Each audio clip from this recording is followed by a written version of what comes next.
Olá pessoal, tudo bem? Espero que estejam bem. Eu sou o professor Edivan de História. Hoje a gente vai dar continuidade à nossas aulas de História com o nosso terceiro tema, que é grandes navegações, e aí uma continuação, uma continuidade do tema da aula anterior, da Baixa Idade Média. Então, para iniciar, a gente vai ver qual era o contexto, os precedentes das grandes navegações, o que acontecia na Europa naquele momento. Vamos lá. Com o fim do feudalismo e, consequentemente, o crescimento das populações urbanas na Europa, há uma maior produção de variados artigos. Com isso, o continente europeu, que tinha excedentes de suas produções artesanais, precisava comercializar. Ou seja, a gente viu que lá na época do feudalismo, no fim da Idade Média, perto da sua decadência, as cidades elas passam a ser locais mais seguros para se viver, por conta da diminuição dos ataques, dos saques dos bárbaros, como assim os romanos os denominavam.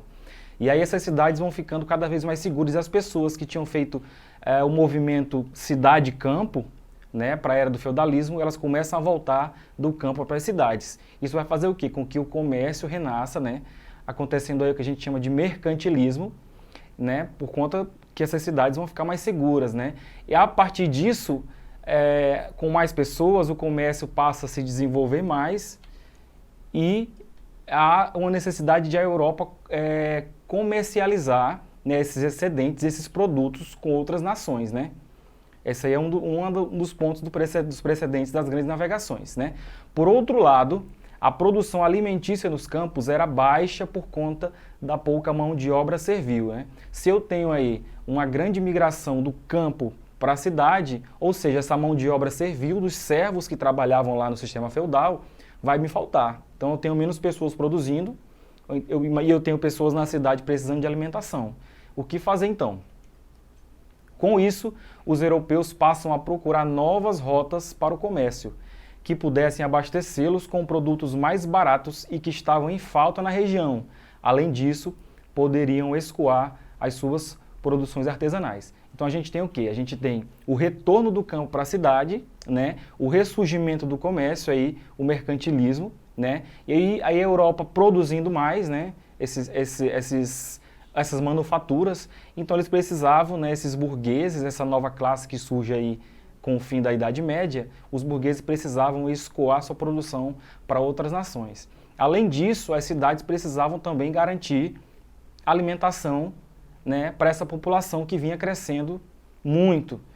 Mas, por outro lado, a gente tinha também menos pessoas nos campos para produzir. Então, eles unem o útil ao agradável. Nós vamos aqui começar a navegar, procurar novas rotas de comércio, a gente escoa nossas produções pelo mundo e, por outro lado, a gente compra alimentos mais baratos, tinha artigos orientais, da Índia, e isso também vai movimentar o índice das grandes navegações. Então esses pontos aí são importantes para a gente entender os precedentes das grandes navegações. Principais motivos para a expansão marítima e comercial da Europa. Lembrando que quando a gente fala expansão marítima e comercial da Europa, essa expansão ela começa primeiramente com Portugal e Espanha, e aos poucos outras nações aí elas vão aderindo a essa expansão. Então o primeiro motivo para a expansão marítima e comercial, busca de um novo caminho para as Índias, O caminho que existia para as Índias, ele era todo dominado pelos árabes, o que encarecia a compra desses alimentos, de tudo que se comprava das Índias. Então, a Europa ela buscava uma nova rota que fosse dominada por ela, para as Índias. Outro motivo para a expansão marítima e comercial está a escassez de metais preciosos na Europa, o que eles vão encontrar mais tarde aí nas colônias, E esses metais preciosos também eram utilizados para uma infinidade de coisas, inclusive para fazer moeda, Outra questão são os interesses da burguesia e dos estados nacionais. Lembra que eu falei que esses comerciantes eles precisavam escoar suas produções para outros países, para outras nações? Ou seja, são esses burgueses, essa nova classe que surge né, que precisa escoar essa produção. Os burgueses eram os comerciantes, né, os empresários da época, aqueles que tinham o poder do capital, né, tinham grana, que podiam produzir, e eles precisavam, né, quando eu produzo, eu preciso fazer o quê? Comercializar, então eu não vou ter lucro, né? O interesse também dos estados nacionais. Os estados nacionais precisavam, né, buscar outras colônias, né, buscar metais preciosos, como a gente falou no tópico anterior. Então, são uma série de fatores aí que vai desencadear a expansão marítima e comercial. Portugal e Espanha foram os países que mais se destacaram na expansão marítima e comercial, tendo Portugal se destacado entre os demais pelos seguintes motivos. Primeiro, né, a centralização monárquica. Portugal é um dos primeiros países onde acontece a centralização. Lembra que eu falei para vocês na aula anterior? Lá na Europa feudal a gente vai ter feudos, né? Feudos, pequenos reinos, né? A partir do momento que essa Europa feudal da Idade Média ela entra em colapso, esses pequenos reinos eles vão crescendo, né? Se transformando em reinos maiores e se centralizando. Então Portugal é um dos primeiros reinos que centraliza, ou seja, vai ter a figura de um rei central que vai exercer o poder. Outro motivo aí do pioneirismo português, né? A aliança entre monarquia e burguesia, né? Um vai apoiar o outro, né? Então a burguesia, né, que eram esses homens, esses comerciantes que tinham capital, eles vão se aliar à monarquia, né? A monarquia vai aí dar sustentação, né, para a burguesia, para fazer essas explorações nessas novas colônias, né, que porventura surgissem, que mais tarde surgiram. Outra questão, a ausência de guerras, né? Portugal passou por um grande período de guerra aí, mas depois veio um momento de relativa paz, né? Então Portugal, nesse momento aí do início da expansão marítima, estava passando por um momento de paz, o que veio aí ajudar nessa expansão marítima comercial e principalmente no pioneirismo português, né? E por último, a gente tem a geografia privilegiada, né? Portugal está ali numa parte da Europa, na pontinha da Europa, né? Ligação direta com o Atlântico, né? Se você atravessar de Portugal descendo, você chega no Brasil. Se você for em direção reto, você chega na América, no continente americano, mais para baixo o Brasil. Ou seja, era uma posição estratégica tanto para Portugal quanto para a Espanha. E a tradição pesqueira, né? Portugal já tinha aí anos e anos e séculos de tradição pesqueira, né? O que fez com que esses homens que se aventuraram nas caravelas aí pelo mundo, pelo Atlântico, eles já tivessem um bom conhecimento aí das técnicas de navegação, instrumentos e tudo mais. Então a gente tem agora a expansão marítima espanhola, aí um breve histórico, né? Em 1492, a Espanha chega sob a liderança de Cristóvão Colombo em terras que acreditava-se ser as Índias, né? Um erro aí. No entanto, chegaram ao continente americano, né? Lembrando que isso mais tarde também vai acontecer lá em 1500 com o Brasil, né? Disseram, né, os navegadores portugueses que chegaram ao Brasil achando que estariam chegando nas Índias também. Só que como nem tudo são flores, né?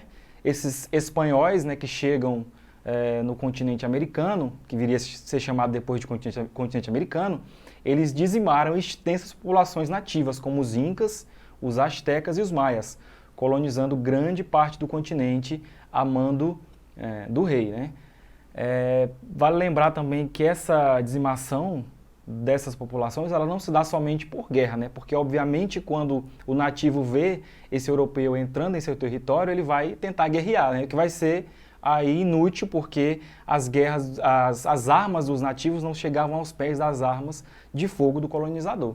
A gente também tem que lembrar que essa dizimação dessas populações, elas se dão também por conta de doenças que os nativos eles não tinham aí imunidade, né? E foram trazidas por esse colonizador, dizimando aí populações, extensas populações americanas, certo?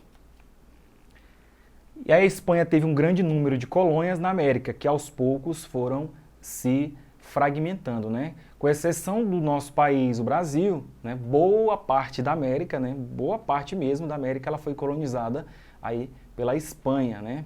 Que houve lá uma divisão, o Papa fez uma divisão, que um lado seria de Portugal, o outro lado seria da Espanha, e boa parte aí, então, da América, ela foi colonizada pela Espanha, né? O que depois, né, das independências da América Espanhola, né, esse território, esse vasto território espanhol vai se fragmentando depois em pequenos países, né, como a gente conhece aí Argentina, Peru, Bolívia, Colômbia, Venezuela e tantos outros, certo? E agora um histórico da expansão marítima portuguesa, né? Aí a gente tem aí meio que uma linha do tempo, vamos lá. Em 1415, né, Portugal conquista a cidade de Ceuta, né? E entre 1415 e 1460, a ocupação de Madeira, Açores, Cabo Verde e Guiné na África, né? Em 1488, Cabo da Boa Esperança. Em 1498, Portugal chega à Índia, né, por essa rota aí recém-descoberta, né? E em esquadra comandada por Pedro Álvares Cabral, Portugal chega às terras que mais tarde seria chamada de Brasil, né? Em que ano? 1500. No entanto, né, se achava que a rota, né, assim como aconteceu, como eu falei para vocês, lá na América, se achava que essa rota que levou eles ao Brasil, né, por engano, alguns historiadores dizem que não foi bem assim, né, eles chegam às terras brasileiras. Essa teoria é refutada, né, por historiadores que dizem que Cabral sabia que o caminho não levava à Índia, né? Existem ainda teorias de que outros países chegaram antes à região, como França e a própria Espanha, né? Mas quem vai realmente iniciar a colonização dessas novas terras, né, é realmente Portugal, que, como a gente falou lá no início, né, foi pioneiro aí nessas navegações e, portanto, né, se é pioneiro, vai chegar primeiro em determinados locais. Consequências dessa expansão marítima europeia, né? Primeiro a gente tem aí o deslocamento do eixo econômico do Mediterrâneo para o Atlântico, né? Depois que Portugal descobre, né, entre aspas, o Brasil e outras regiões, o caminho lá das Índias, do Oriente, do Mediterrâneo, ele não se torna uma rota comercial tão interessante mais, porque agora eles têm o continente americano ali, né, a parte sul do continente americano para explorar, né, para comercializar. Colonização da América e desenvolvimento do sistema colonial, né? Vamos lembrar também aí da Espanha, né? Por isso que a gente fala da América como um todo, né? Colonização da América e desenvolvimento do sistema colonial, né? A partir dessas navegações e que os portugueses e os espanhóis passam a descobrir, né, entre aspas, novos territórios, eles vão aí desenvolver um novo sistema colonial, né? Que aos poucos vai se desenrolando aí, né? Vamos lembrar, a gente vai ver na próxima aula, que Portugal chega ao Brasil em 1500, mas a colonização de fato ela só vai se iniciar em 1530, né? Como a gente já falou lá antes, genocídio das populações nativas americanas, né? E não só o genocídio, como a gente já falou, por armas, né, de fogo e por doenças. A gente vai ter também o que os historiadores chamam de etnocídio dos nativos indígenas. O que seria o etnocídio? É a morte da cultura, né? Você tem aí na América incas, maias, astecas e muitos outros povos que têm suas culturas próprias, suas cosmovisões próprias, né? A sua cultura, a sua religião, o seu modo de vestimenta. E os espanhóis, os portugueses e os europeus, como um todo, eles vão chegar e destruir mesmo esses modos de vida aí dos nativos, né? Então a gente chama esse processo de etnocídio. E o fortalecimento dos estados nacionais. Por que fortalecimento dos estados nacionais, né? A partir do momento que esses países eles chegam nesse novo local, eles passam a explorar economicamente suas pedras preciosas, né? Os seus recursos naturais. Isso vai gerar lucros para os reis, né? Lucro para a coroa. E a partir da obtenção dos lucros da coroa, a coroa ela vai se fortalecendo, né, dentro desse conceito aí de Estado Nacional, né, que era o país, né, que a gente não pode chamar ainda de país nessa época, mas era que tinha o rei como figura central, né, a coroa como figura central. né? Se o rei ele tem mais dinheiro, ele vai poder investir mais em armas, ele vai poder investir mais em exército, que isso vai fazer o quê? Vai trazer uma segurança lá para o reinado dele. Então, isso traz fortalecimento dos estados nacionais, né? Porque isso gera uma segurança para o rei, para a sua corte, para o seu palácio, certo? E aí a gente chega na polêmica do descobrimento, né? Como a gente já meio que abordou isso antes, a maioria dos historiadores atualmente considera que a chegada de Cabral no Brasil não foi casual, e sim intencional, pois os portugueses já conheciam a rota para as Índias e não poderiam se perder. Inclusive, a gente abordou lá no início, um dos motivos do pioneirismo português era que os portugueses eles sabiam muito bem navegar, né? Porque eles já tinham essa cultura da pesca, da navegação pelos mares, né? Então, se eles já conheciam o caminho para as Índias, como que eles poderiam chegar no Brasil por engano? Então, é por isso que muitos historiadores falam que essa chegada ao Brasil, né, as terras que se chamariam posteriormente de Brasil, ela não foi um engano, né? Ela foi intencional, né? Não houve relato de tempestades, né, por exemplo, que pudesse alterar a rota da esquadra.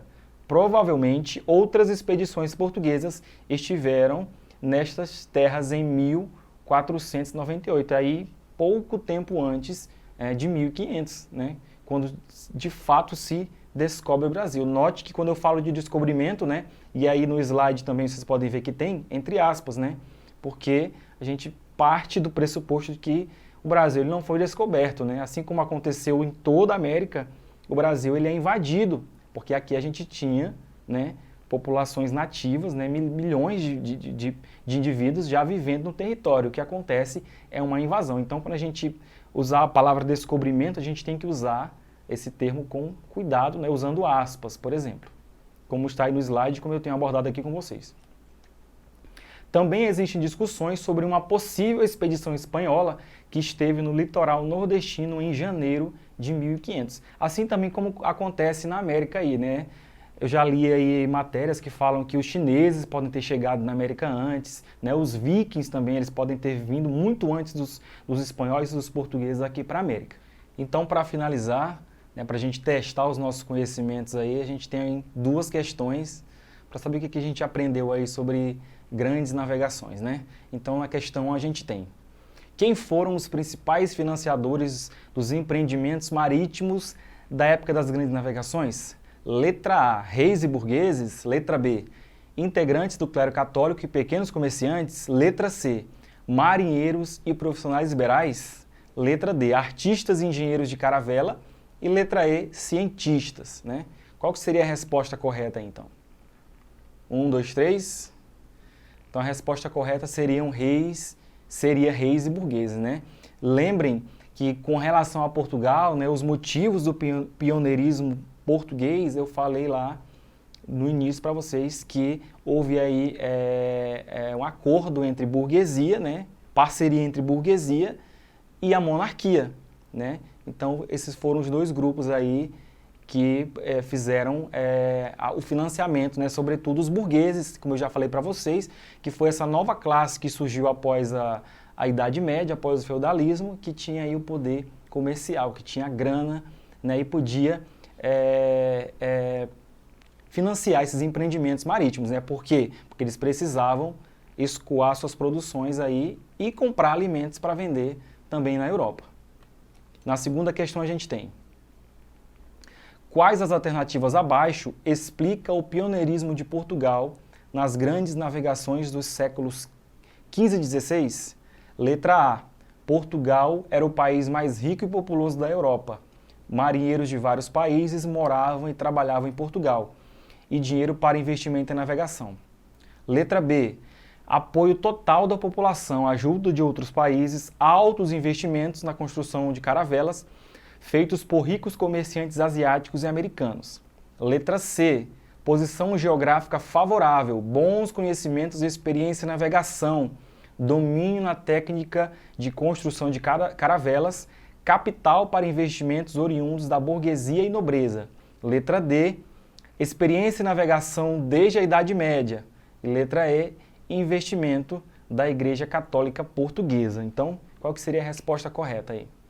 Letra C, posição geográfica favorável, né? Inclusive esse foi um dos pontos que a gente abordou lá na questão do pioneirismo português, né? Bons costumes e experiência de navegação, nós também abordamos, domínio da técnica de construção de caravelas, os portugueses dominavam, né? Capital para investimento, né? Que vem casar com a primeira questão aí entre a burguesia e a nobreza, né? Que fizeram esses acordos, né? Claro, por interesses aí comerciais, interesses no capital, né? No dinheiro.